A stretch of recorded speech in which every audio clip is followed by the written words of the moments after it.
right, I'm so happy. Mando Dorame is here on the Everything Saxophone podcast. Thanks so much for being a guest here. Thanks for having me, Donna. Cool thing, we're neighbors. We're both in Yeah. the Los Angeles area, which is really cool. We were actually just chatting about repair people, places to go, and shops to go to. So it was actually kind of cool to catch up on that and just check out some of the equipment that we use for sure. But Right. I want the listeners to get a chance to know you. So you do a lot of playing around this area for sure, and Royal Crown Revue, Jennifer Keith. You have your own stuff. We're gonna get Excuse we're me. gonna get into all of that for sure. But let people know like about your journey and how you got started. I don't know if you got started on saxophones or if you started on clarinet or flute or piano or whatever. So tell us how you got started in music. Well, it's pretty simple. My dad was a saxophone player, Oh, and cool. he used to pull out his old Con C melody, and I would sit on his lap at about 4 years old, and he would blow into it, and I would finger all the notes, and he tried to show them to me, and he was a big fan of all the honking saxophone players like Big Jay McNeely, Joe Houston, and those guys. And he grew up in Watts, went to school in Watts, Southern California. That's kind of where I was born and grew up till I was about five. So I went back. But anyway, um, they had a really rich music scene in rhythm and blues in the '50s there that a lot of people didn't realize or don't. A lot of people don't know about. So he would see a lot of. He would walk to school, for example, and he would hear Big Jay McNeely practicing out his window, and I Oh, think that's how he wanted to play. He heard him playing and practicing, so he started playing saxophone. And my grandfather used to go to a place called the Barrel House, which was in Watts, and it was ran by like Shuggy Otis, and they would see big. He would see Big Jay McNeely play there, get drunk, and my dad would have to go, and my uncles would have to go get him out of there. And so I guess that's kind of the culture. That's the culture there was rhythm and blues. All the big acts used to go there and play the Barrel House. All the honkers would play there. And it was kind of like its own little world there. The cops never went there. The police never showed up there. So you can imagine, kind of what went down there. So yeah, I mean, and then Central Ave is not very far from there. It's really close by. It's also in South Central. So that's the bebop era in the late '40s, right down the street. Um, so the Barrel House the Barrel House was right by the Watts Towers, and my grandparents and my family lived across the other side, the other across the tracks side is where my grandparents lived from the Watts Towers. So it was a small little community there. So my dad, he loved the saxophone, and that's what I knew right away. That's what I wanted to do when I was 4 years old because of that. And he would put the horn away, and I start crying. oh, this is such a cool story. Now, the funny thing, just as an aside, I was on a gig the other day, and we were talking about Big Jay McNeely, and I had caught one of his last shows. It was in Pasadena, and for the life of me, I can't remember. It was a Southern cooking restaurant, Ruby's or something like that. I think it was Ruby's, and Big Jay McNeely was part of Cadillac Zach's Blues. Oh Um, yeah, yeah. yeah. I know he used to play in Burbank over there at the Great American, or not the Great. What's Oh, the Joe's. Yeah, Jones? Joe's. Yeah. That was But a great place. yeah, I'm trying to think of what place you're talking about because It was on it sounds familiar. Yeah, not it was Lake. just kind of like a little, almost like a shack kind of spot, right? Yeah, for the most part. I think it was on Lake Avenue, headed Yeah. north in Pasadena. I'm pretty sure. And I remember it was on going north, it was on the left side of the street, it was on the west side of the street, and parking's always dicey in Los Angeles. Anywhere you go, it's just nuts. But it was a comfy little restaurant, good food, Southern cooking, all that kind of stuff. And they used to have I think Sunday, I think that was the day that artists showed up there, I think, or Saturday Okay. night. And, Cadillac Zach would have his thing there and people would show up and Big Jay McNeely was there. And that was really cool. At this point, he was towards the end of his life and he was still, man, I could still Still blow away the going. rhythm section. Still going, man. I have a really cool story recently of him before he passed away. And one of the last shows at Joe's over there in Burbank. Um, Big Jay McNeely, my friend, brought him down there to play, and I got Plas Johnson, who I started to study with. I mean, was fortunate to like be in his presence really, but I was able to get him to go see Big J. So he came out, and he's pretty up there in his age too.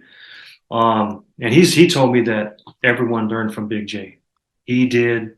Lee Allen, um, all the great honkers learned from him because he was coming out of that '40s era doing it really.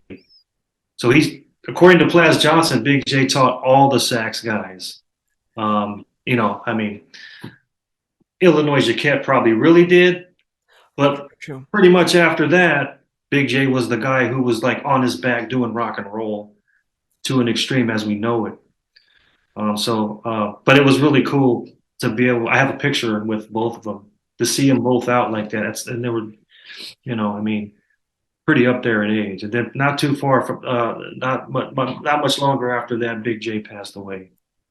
So Yeah, wow, that actually is a really cool story. I would have loved to. I didn't catch that Burbank show. I wish I did. I just caught the Pasadena one, but yeah, yeah, just the impact of Big J McNeely is incredible. And like I was saying, I was talking to somebody the other day, about that show in Pasadena. We were talking about tunes, blues tunes that we were doing and stuff. The other question I had for you, this is interesting. So your dad, he didn't exclusively play C melody, did he? Or that was just one oh of the no, parts? Okay. no, that's just I think he sold all the rest of the saxophones because he had a drinking problem, actually, to be honest with you. Oh, But okay. everyone always had a C melody in the closet somewhere back in those days. Oh, wow.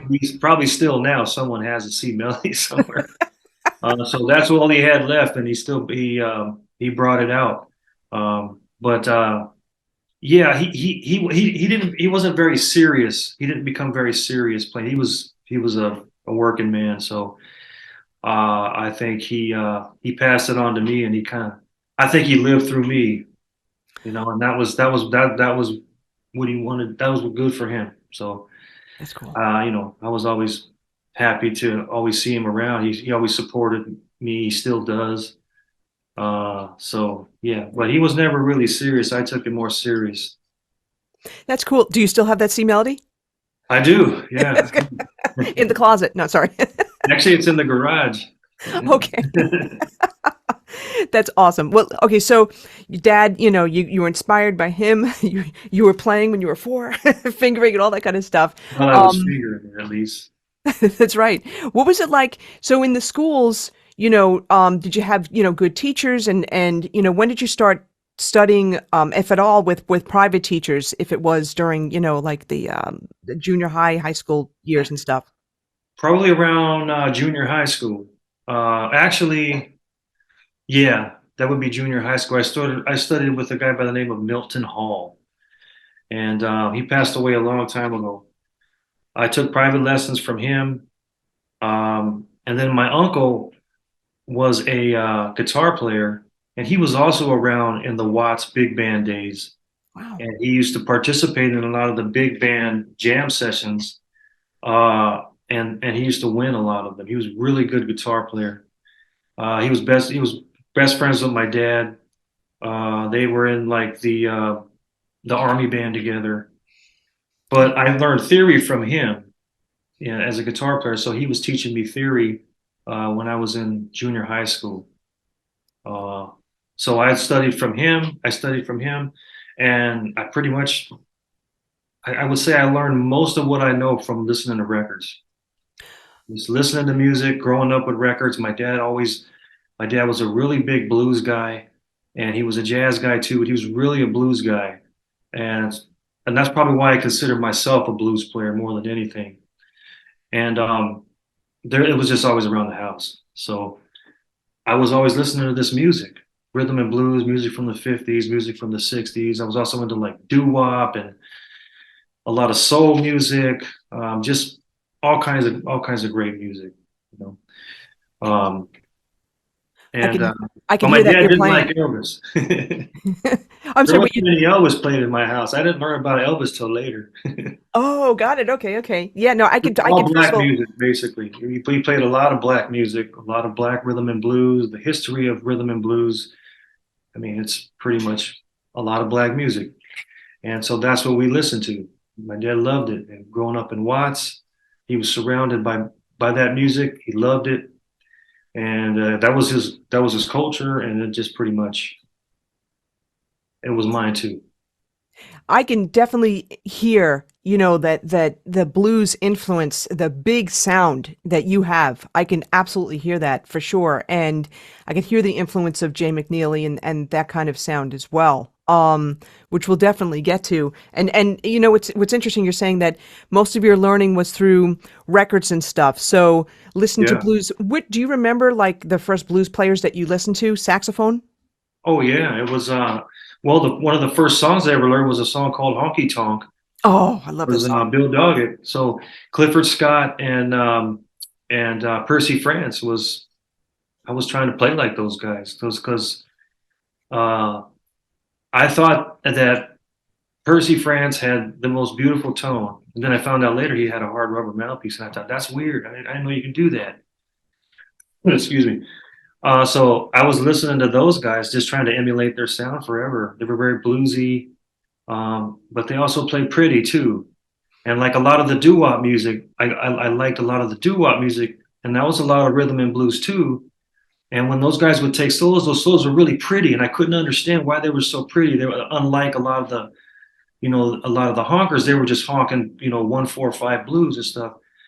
And so I used to go to my uncle and tell him, how come these guys sound so pretty? They're playing blues. And so he started to introduce me into jazz, and I really got into jazz to learn more about the blues.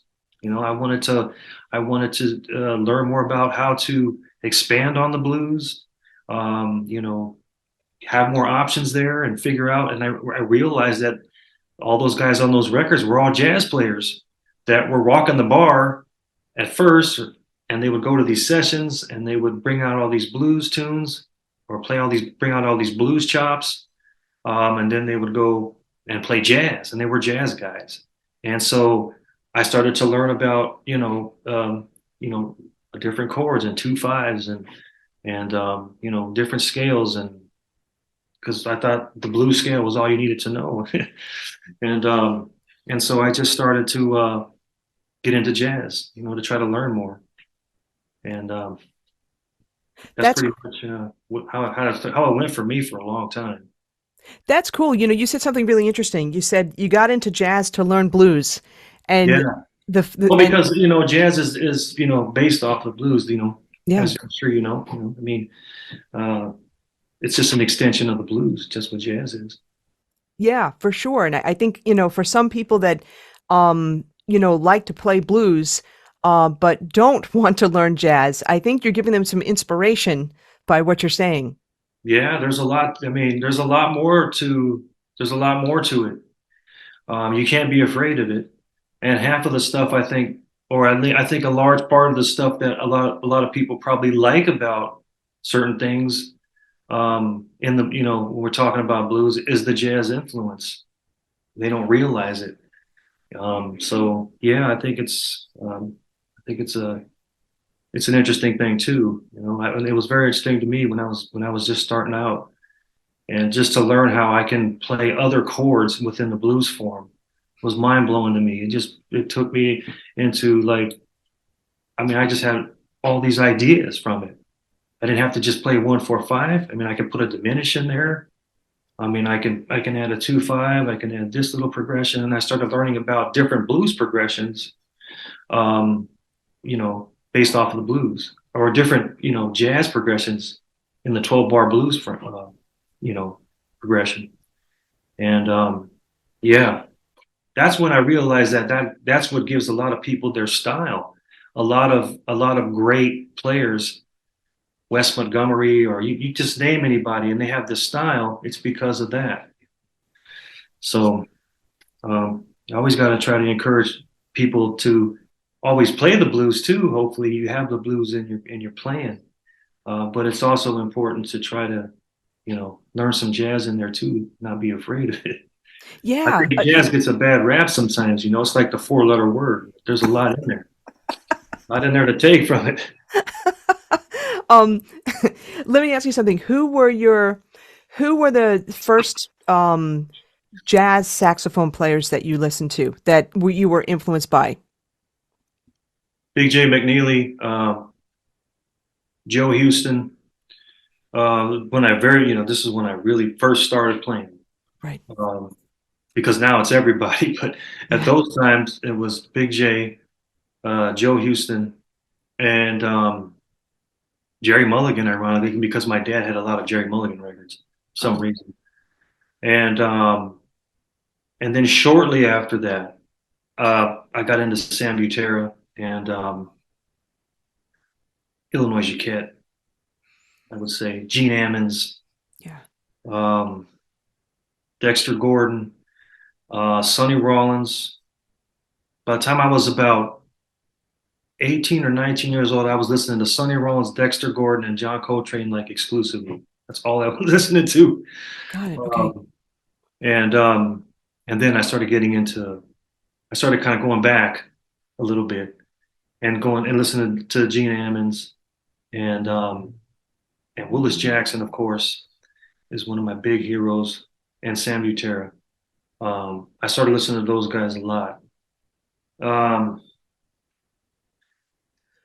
yeah, so I would say those for the most part, and of course Clifford Scott and Percy France because of the whole all the Bill Doggett records that were being played around my house.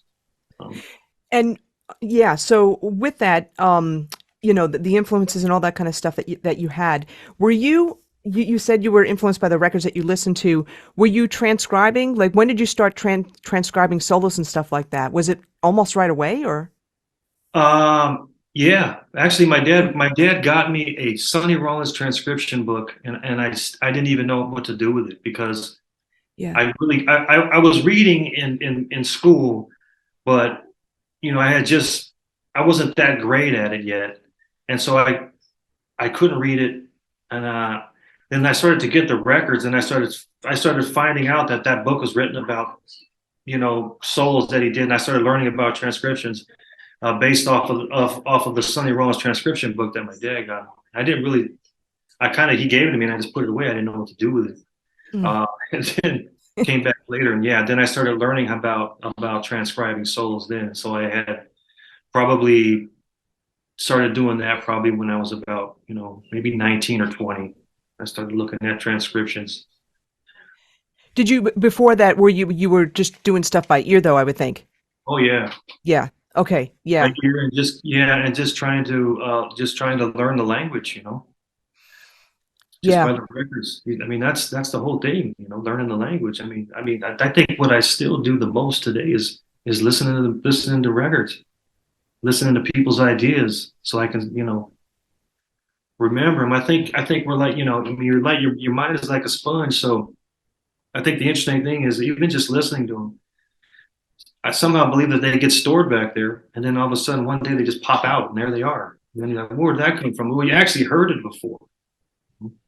You're just probably getting used to the language more and more, I think. And so it becomes more accessible. But it's important to keep listening to it and keep it always going. And I think that's the most important thing, really, is just listening to music because eventually your mind is going to just start to hear it. You know, Yeah. it's I, really magical that way. yeah, for sure. Before And you know it, you start playing it. It's just like anything else. It's just the language. You start hearing your mom and dad talk when you're little. You start talking. It's the same idea. so you mentioned all these people that, were your heroes that you were listening to. And you alluded to this before, but are there any people in particular that you're listening to now that, you really dig, that, you think are really cool? Lester Young and Don Bias, I guess. I've been Oh, listening to them interesting. for a Okay. long. Well, the thing is, um, I've always heard of Lester Young, listening to him. Then one day I really understood what was happening. Everybody was listening to Lester. It dawns on you. And then I started really digging into Lester, and I thought, wow, man, this is where everything comes from. This guy. And so I think I still, he's probably like Lester Young is probably the guy that I probably will, I'm always listening to. And then Don Bias is just a beautiful player that I fancy. Um, but literally anybody and everybody. But Lester is always in the background, you know, because I'm always at the end of the day I'm just trying to swing. I'm trying to swing, and I mean he's you're not gonna learn it, better from anybody else than Lester Young, really, because that's where it came from. Yeah, for sure. Now, let me ask you, so, 18, 19, 20, who were your mentors at that point? Were you in college? Were you studying with Oh anybody? no, when I was about eight, let's see, when I was 19 years old, we pretty much started Royal Crown Revue like right from high school. Oh, okay. So I pretty much went right to that band, um, and so we were playing gigs immediately, and the band kind of started to take off pretty fast, actually. So and I was always practicing, but I was also doing a lot of gigs at the time, so I was kind of trying to learn along the way. I wrote "Hey Pachuco," which is our one of our famous songs. I co-wrote that when I was about 18 or 19 years old. Wow. And that's been in the movie The Mask, and it's always in Dancing with the Stars. It's always gets a lot of sinking, But we were just figuring it out. We're just trying to figure it out, trying to figure out how to play this music. And there wasn't a lot of it back then. There was a lot of long hair metal bands back then, and there was there was sort of the punk scene, but it was kind of starting to die off, you know. And we used to play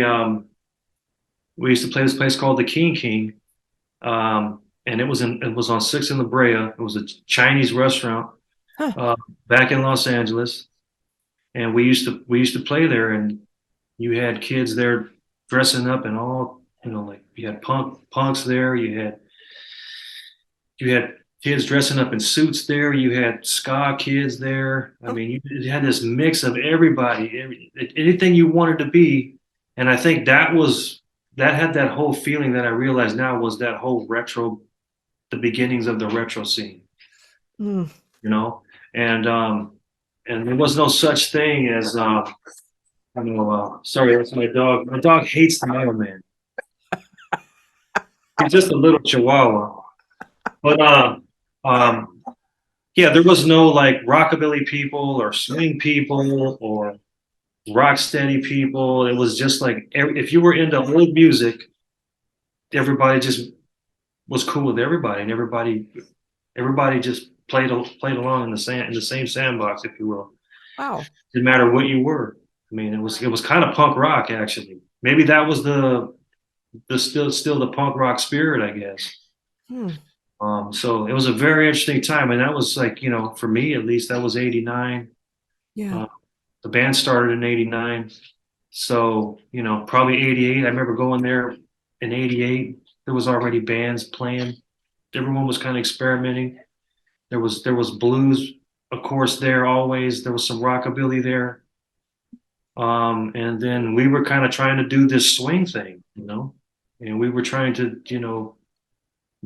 kind of do Louis George stuff, I guess. And so, yeah, I guess I was trying to learn.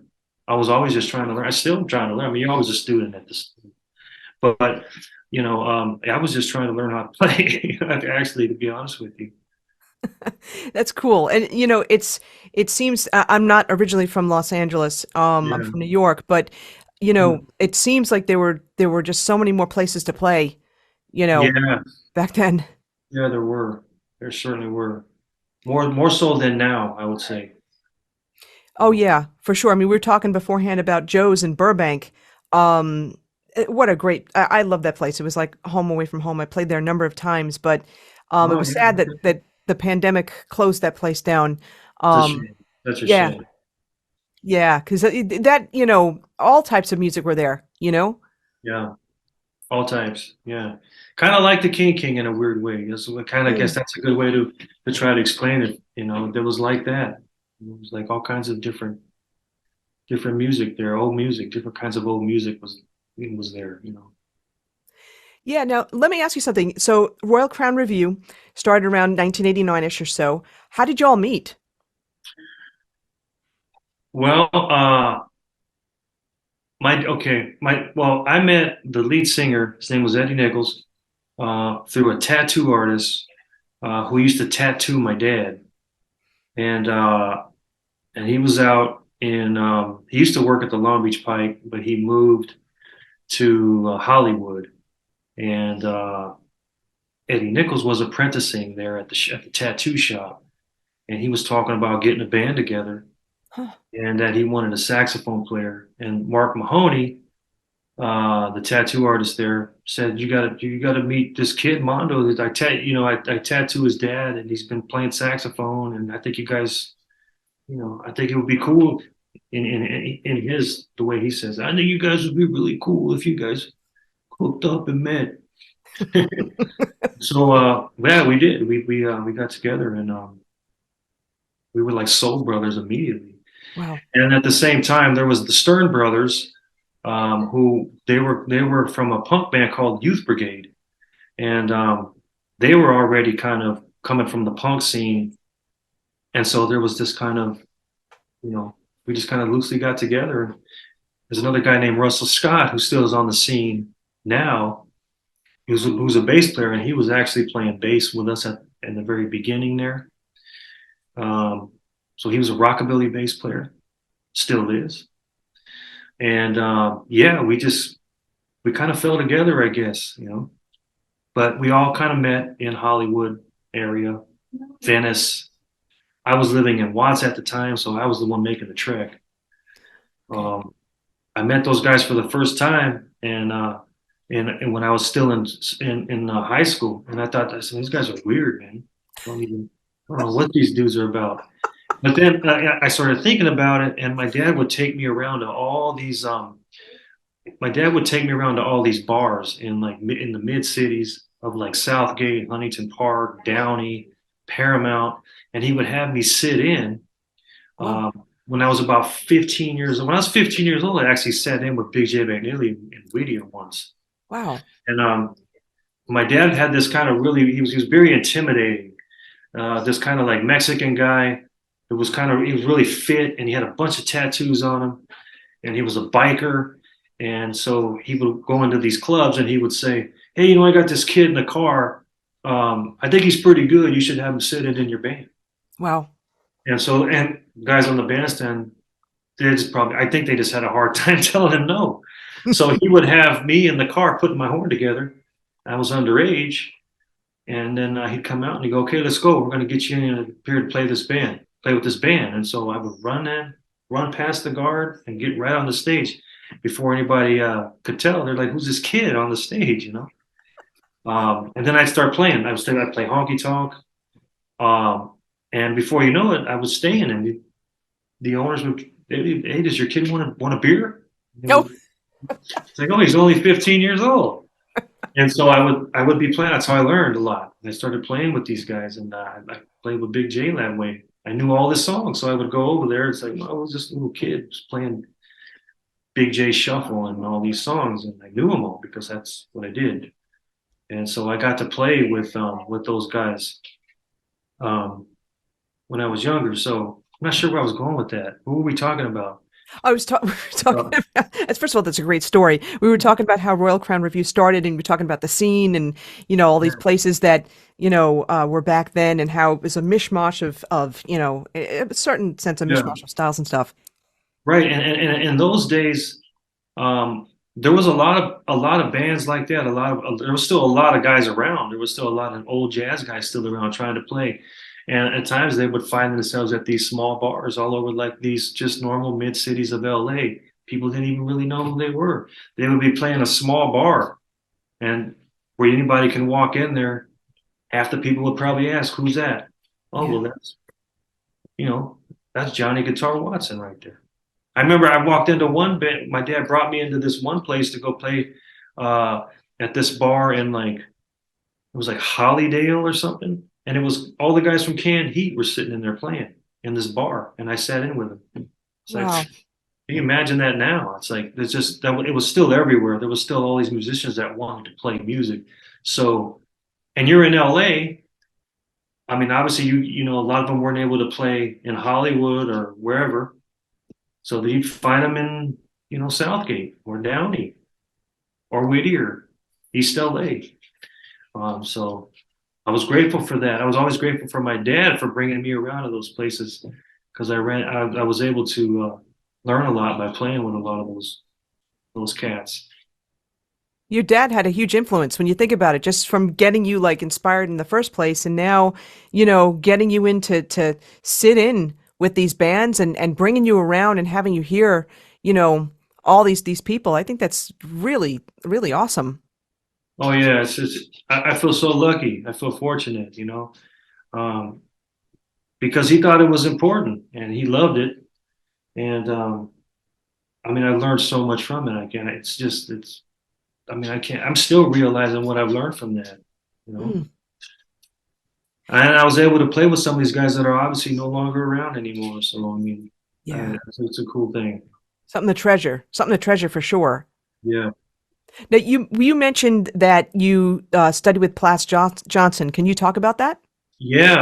yeah. I started to study with him, and I would go to his house, and I mean, he's another one of those guys that I've always been blown away by, and he's just a real sweet person, and he always just was willing to show you anything, willing to tell you anything, any question you had.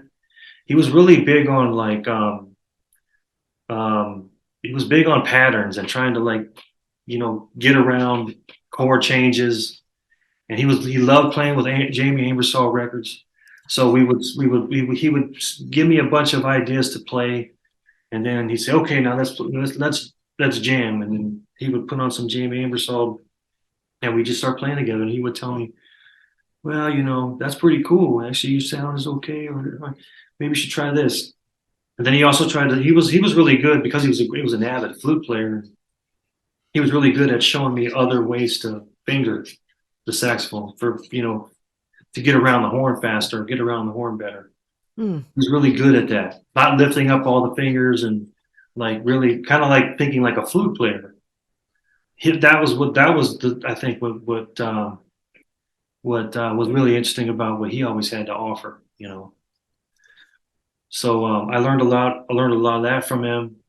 Um, but yeah, I used to make the trek over to his house all the time, and always looked forward to it.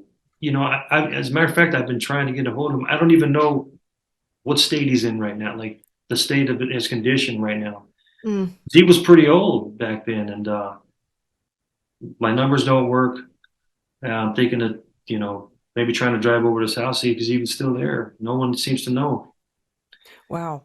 Yeah, I don't know myself personally, and yeah, it seems like you got a lot out of him. Would you say that, him showing you how to get around the horn, thinking like a flute player, would that be the biggest thing you got from him, or was there something else?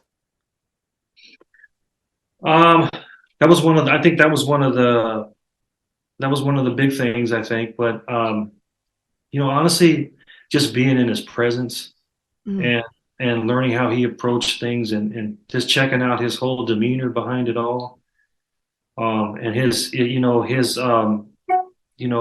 work ethic, because he was always practicing, and that makes sense because he was always great. Like half the recordings I listened to, he's in it. Seems like he was the big Capitol Records. He was on everything Capitol Records practically.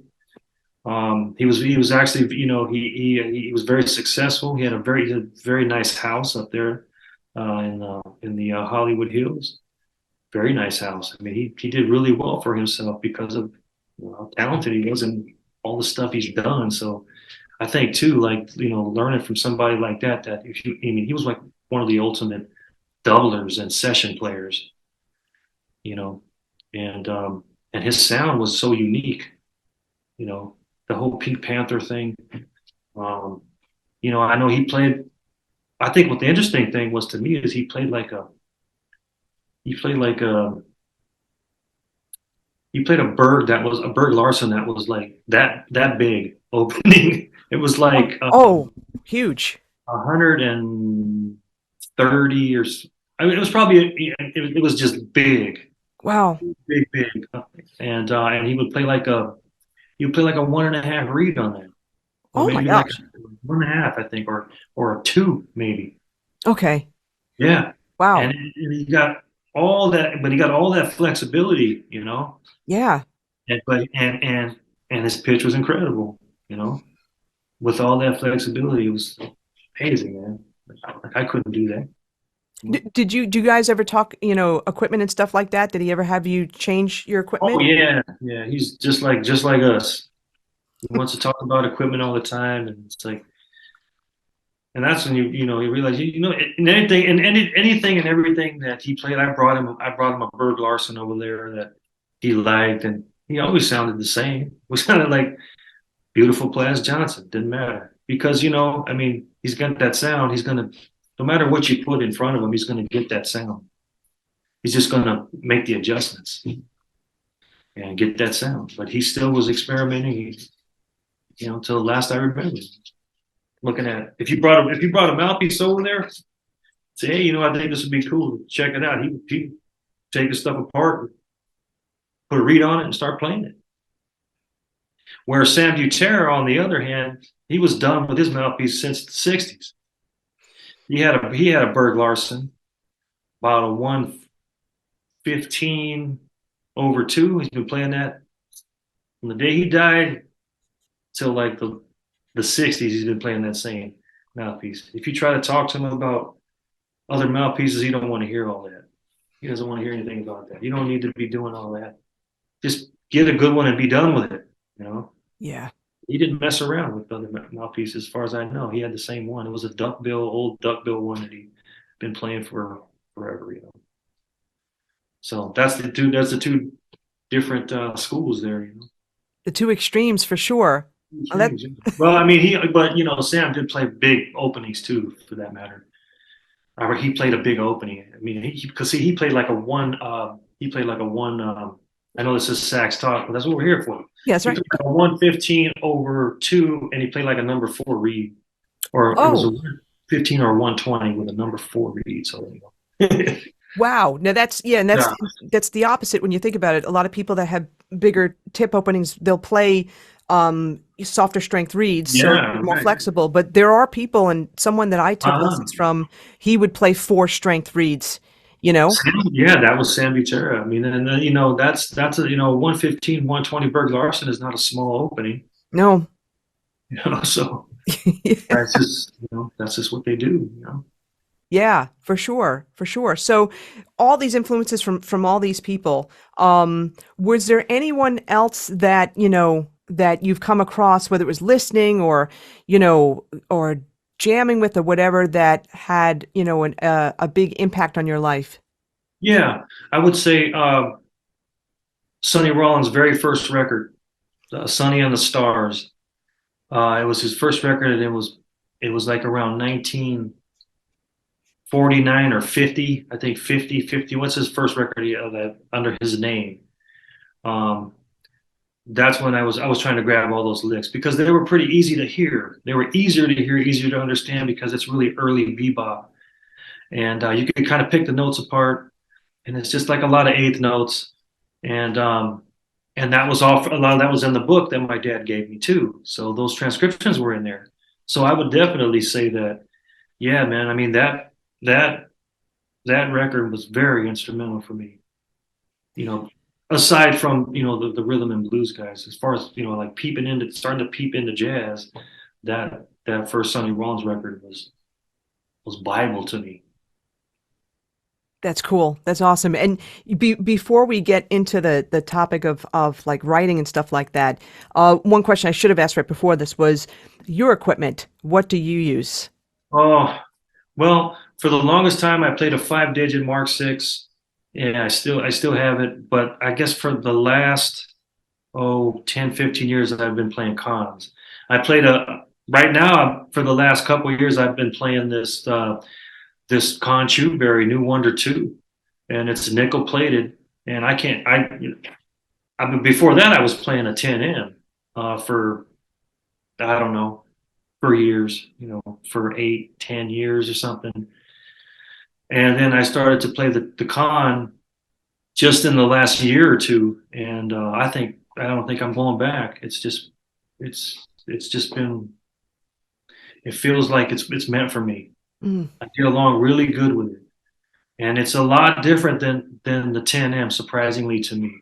Or maybe it's just because they're just they're all kind of different, I guess. But they all are great. The Mark 6 is great. It's a 5 digit, um, beautiful horn. The reason I don't play it anymore is because I'm too afraid to take it out because they cost so much money now, and it needs to be overhauled. So I bought this 10M at a pawn shop one day in Santa Barbara for, I think it was like $500 or something. And Wow. I just started playing it, and I just thought, this is kind of nice. And the weird thing is, a lot of people seem to have issues with the fingering, but for me, it feels more like, kind of, maybe because it feels a little bit more like the Bundy that I used to play in high school and marching band. Okay. It feels more like that than it does a Selmer. I mean, because a Selmer does not feel like Bundy to me. So, Yeah. your fingers are more kind of this way, with the Selmer, you're kind of like this. It's like, it just seems to work better for my hands. And they are a little spread out, but that seems to work better for my hands. Um, doesn't seem, the Mark 6 seems a little heavier even. Oh, Uh, wow. Okay. just kind of light, having the chew berry. And it's nickel plated too, which is weird Yeah. that it would be light. But yeah, so I play cons, I guess, but lately I've been playing the new Wonder 2, about from 1927 or 28, something like that. Okay. I Now, love it. intonation. I mean, it's intonation an issue with that? No, I mean, Wow. actually, I feel like I have better intonation from playing it. That's what's so weird to me. Yeah. Yeah. Yeah. Wow. Yeah, I mean, I guess it's just really what works for you, like Yeah. it's really what you get on with, you know. Um, it's really true that the unfortunate thing is you have to go through a lot of saxophones, but who can do that? I mean, who can afford to do that? I mean, how accessible is that? Yeah. And I've been going through a lot of saxophones, and I've been able, I've been fortunate to try a lot of them, not a whole lot, but I feel like I just got lucky and I found one that really finally fits, like where I feel like it's out of the way, like I can pick it up, it's out of the way, it's there, it's a tool. Where one other one might have this great low end, or might have this great high end, or this mid is great. This is kind of just has kind of, it's even kilter, and it gets out of my way. And I guess that's what maybe that's why I get on with it, you know. Yeah. Because it gets out of your way. Yeah, because it gets out of my way, and I think the tone is just it's a little more spread. I've gotten used to that. Before I would try to put some air in it, and I feel like I would like I couldn't get enough air in it at first, so I had to change a little bit. I had to open up my airstream more, and it taught me. It's once again, it was going back to basics again, I think, and it was just teaching me again on how to even more develop my airstream. And it now I feel like I can put enough air in it, and and yeah, and then I'm using like an old um, Florida Autolink from I think it's from the 50s. It's an earlier one because it has serial numbers on it, and it has a pretty rounded out chamber in it from the factory. Um, so that seems to really work good on that new Wonder, and it seems to match the spreadness, I guess, of that horn. They just seem to go together pretty nice for me. So that's what's been working, and I think I'm going to stick there for a while. Do you, I've got to ask this question because, and this is just my own paranoia for me. I like to have backups of things. So do you worry about, what if, do you have a backup mouthpiece, Oh yeah, okay. I do actually. Um, I have like a case of auto links that I Okay. picked that I've been collecting since I started playing. Actually, the first time I played an auto link, it was a 10 star, and that was back in most of my Royal Crown early days. I went from a Duke off to a to an auto link 10 star. Wow. And then and then that was weird because I went to go try to play the Duke off again shortly after, and all of a sudden I couldn't play it anymore, and I couldn't figure out why. I just couldn't play it anymore. Like I couldn't get a right sound or getting enough air in it, and I guess I later figured that I mean, once when I was playing the round chamber lower, like that Duke off had such a big baffle in it, I had to re-figure out how to play the right way, I guess, and use more airstream. And then I just never turned back. I've been using auto links ever since, because I feel like I can be more expressive with them. Um, and Yeah, I mean, I think that the Duke off, I was real edgy. I was pretty loud. Like I get it. Like I know why people were buying them because you can get over those guitars, and my band definitely had a loud guitar player, and so it would get over. But when I started really, you know, um, looking at my sound, um, I switched to auto links, and I never turned back, or something like an auto link, a round chamber, big chamber mouthpieces. I prefer. I usually don't like a lot of baffle in them. And it's funny because like Sam Butcher is he's a big influence on me, and he used Berg's. I mean, there's a definite Berg sound. And I think that for me, like the sound that I always hear, or the ultimate tenor tone to me, has always been Illinois Jacquet. Like to me, he's got the ultimate. When you think tenor voice, I think Illinois Jacquet. So, and that doesn't mean I got to play his rig to get it because I'm not going to sound like it. But for me to get close to that, I found it for me using a New Wonder and a 50s Berg. I mean, a 50s Link, Florida Link. And that's how I feel like I can sound more like that. So for people that think that they just got to look up their favorite saxophone player's, setup and they're going to sound like that, it doesn't work that way. You might get closer to Sonny Rollins' sound playing something completely different than what he plays that you never think. It just depends on your makeup and what works for you and what you get on with and all those parameters. So Yeah. and I admit it. Like I started playing auto links because I would see him on all those Blue Note covers, and all those cats were playing auto links, and I thought, well, that's what I must have to play. But I wouldn't sound. I don't sound like any of them. I mean, No, but you got a big sound. You have a huge sound, and we were talking before we started the show about reeds and stuff, and you play Rigati Golds, right? actually, I've been playing the Reds lately with this New Wonder. Oh, really? Oh, that's Yeah, interesting. I've not yeah. tried those. You know what? I've Huh. been playing my well, see, I have the link. It's a little more spread. It's like a 50s one. It's an early one, and it has a big chamber in it. And it's about I had Adam Nywood in New York work on it, and I think it's about an 8, if I'm correct. I've been playing the Rigati Red 2.5s on it, and I feel pretty good about it. Like I feel like I can control everything. I can get all, I can open up my stream and I can pretty much control the entire horn.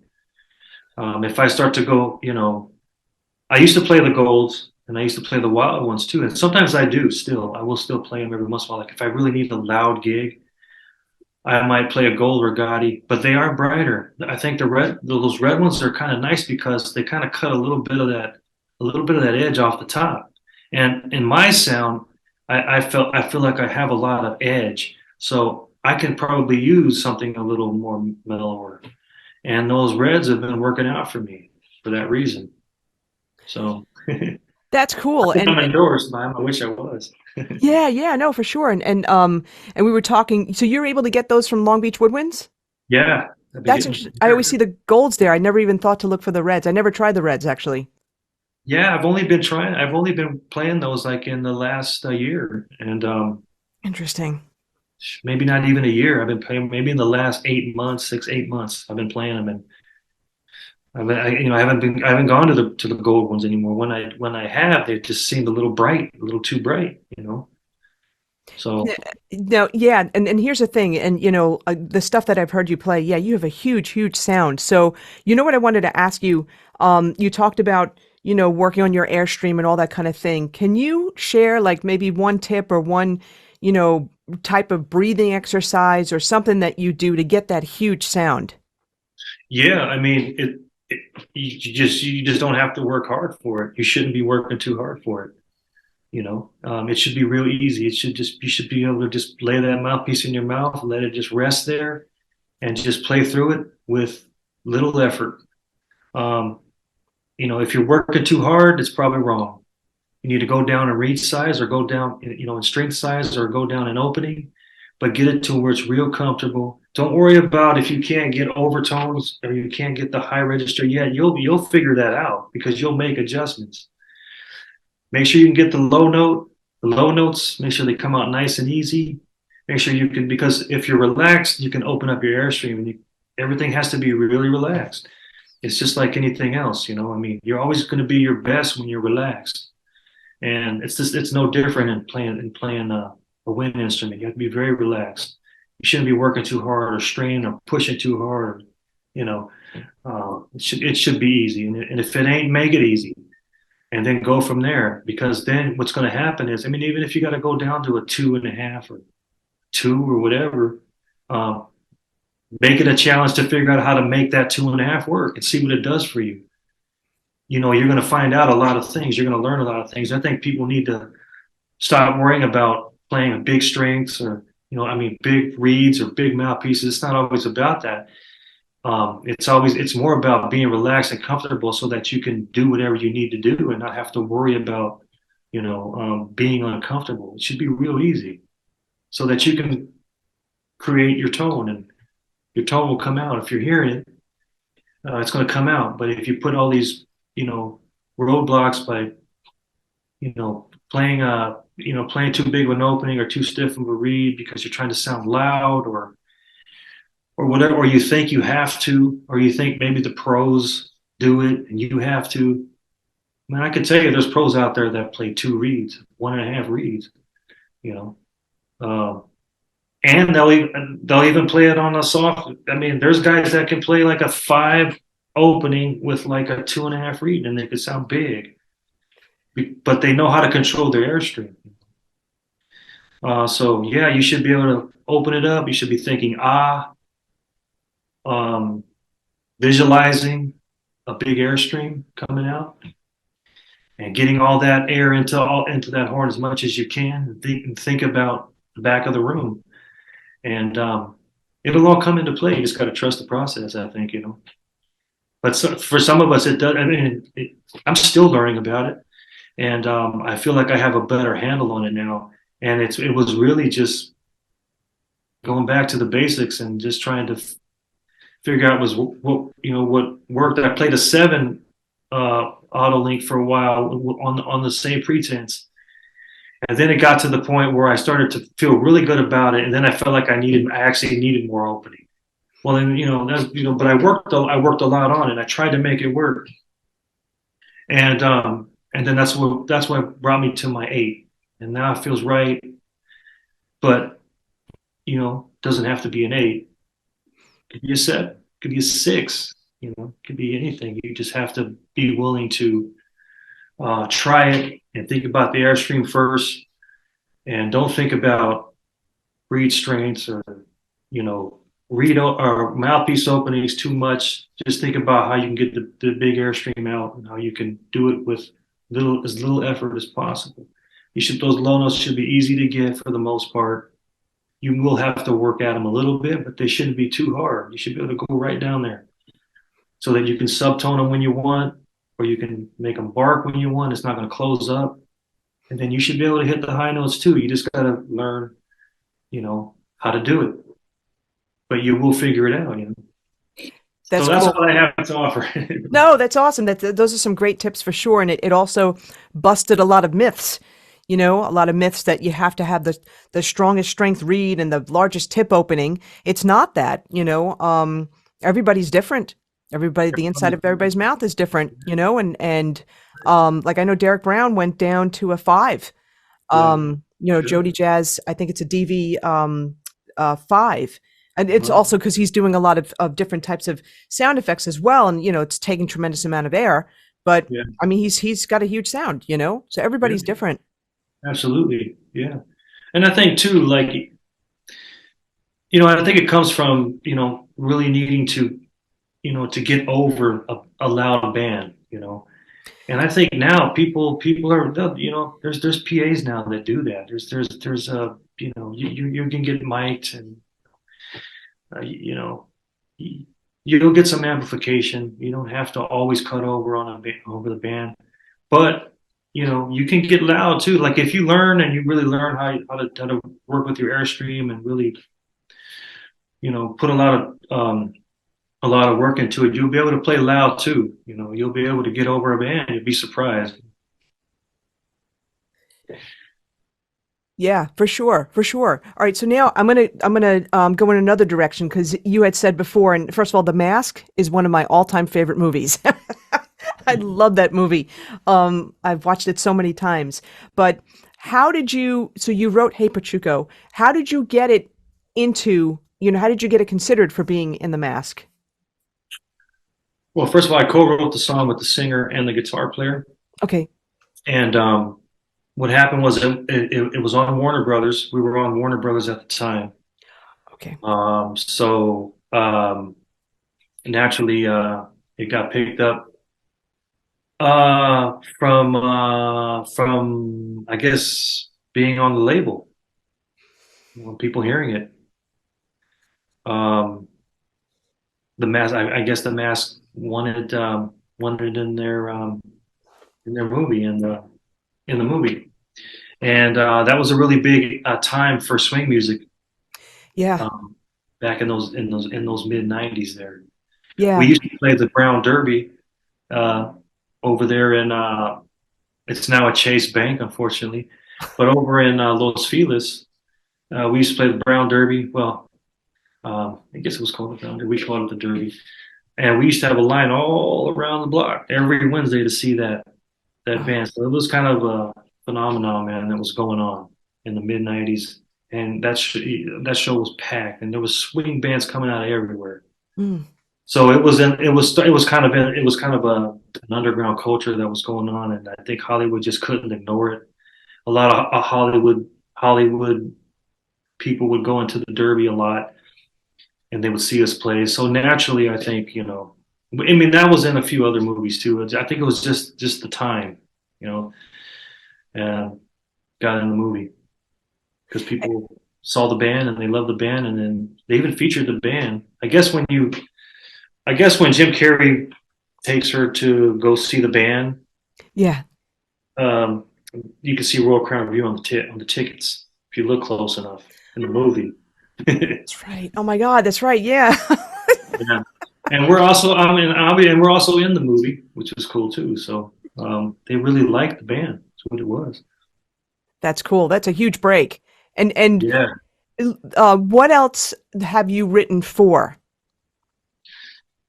Uh, well, there was also that film Swingers, and back in those days, and they actually offered us the part that Big Bad Voodoo Daddy played, Oh, wow.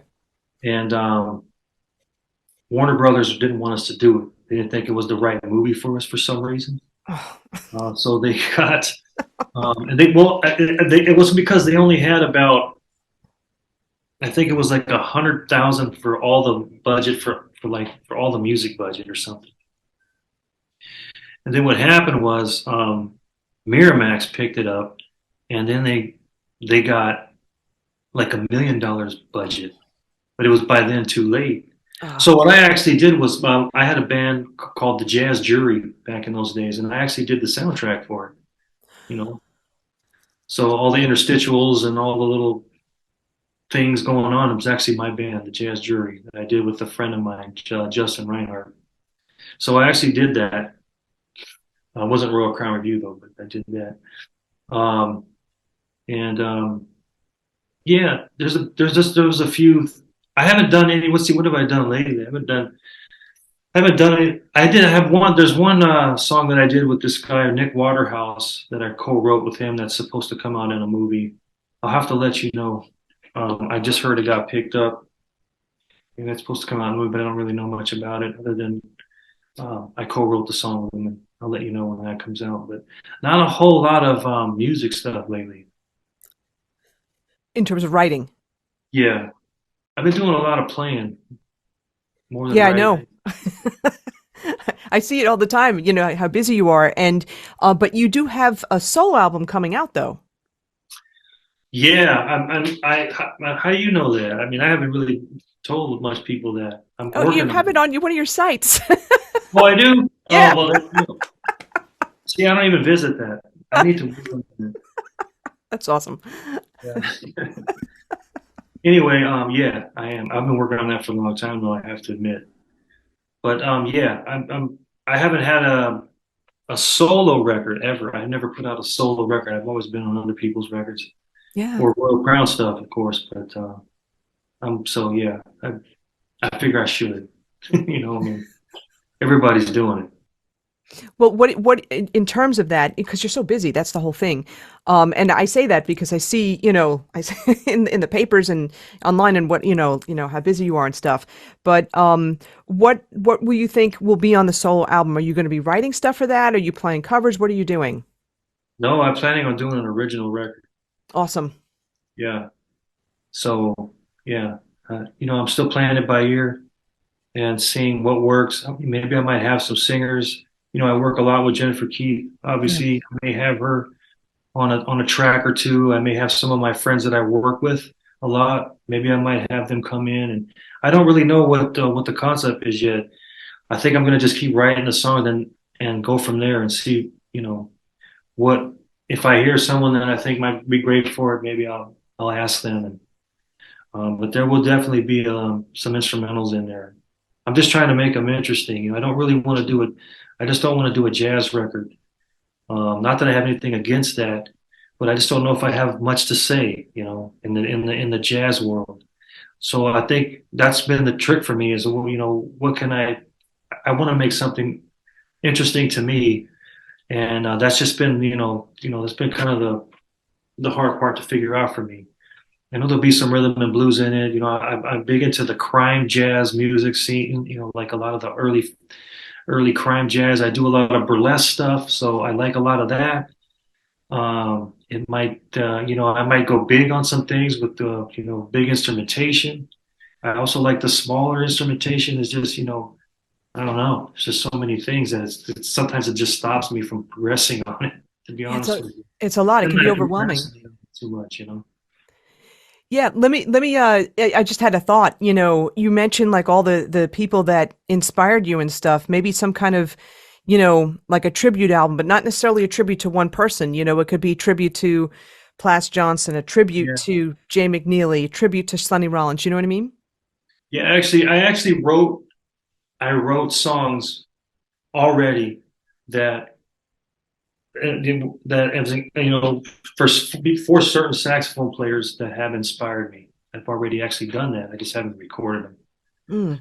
But yeah, something that reminds me of Willis Jackson. I wrote something that has a Joe Houston. It reminds me of Joe Houston. Wrote it for him, kind of. I do have stuff like that. So I don't know. Yeah.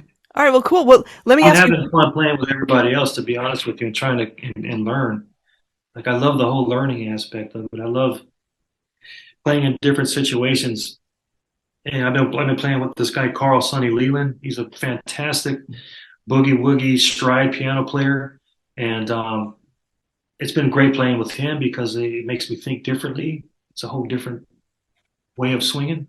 Mm, It's really cool because it's you can be a little you can think a little more like Lester as opposed to Sonny Rollins, I guess. got it. Yeah. So it's cool to like try to fit into that and try to see what I can do with that and see if I can touch in on some of that spirit, you know.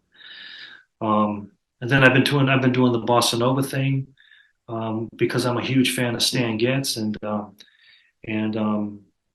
guys that played in that bossa nova genre.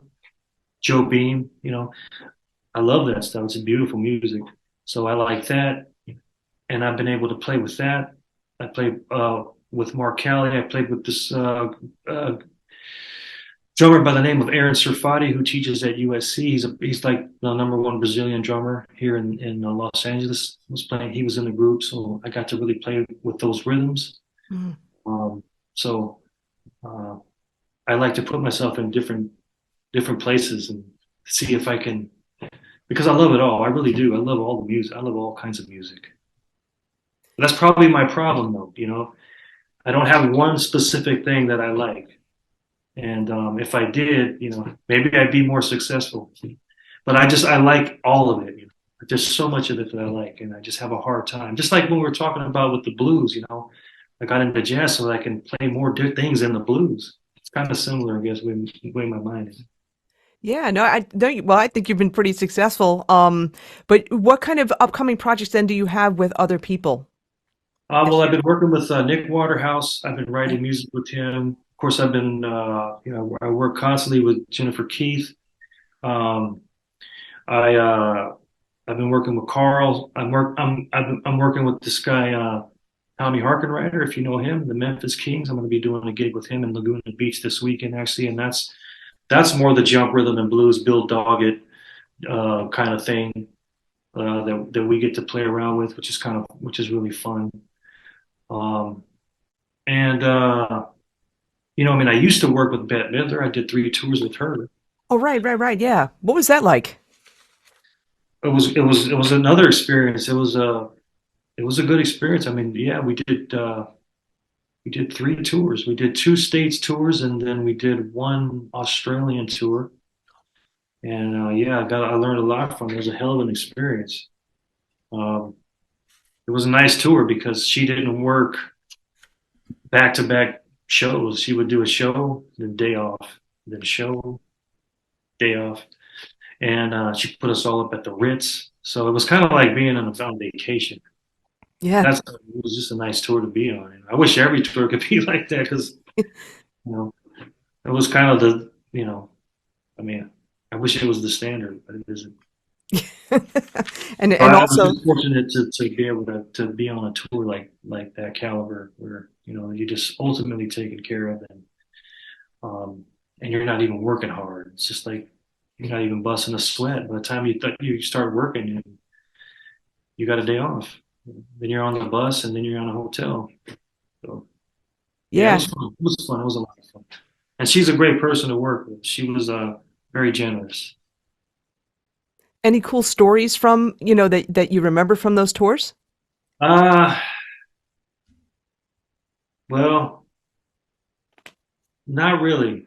Probably not now that I'd probably have to have a couple drinks before I talked about some of those stories that go down. Okay. That'd be another show, maybe.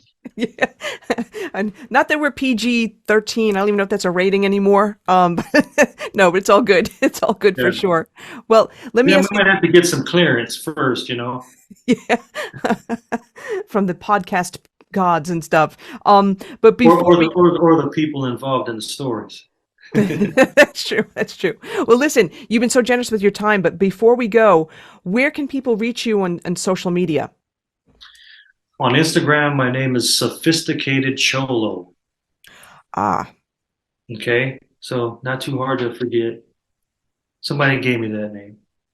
Um, Mando Dorame on Facebook, and then of course you can find me my website at mondodorame.com. Got it. Okay, cool. And we'll have those links for everybody in the show notes for sure.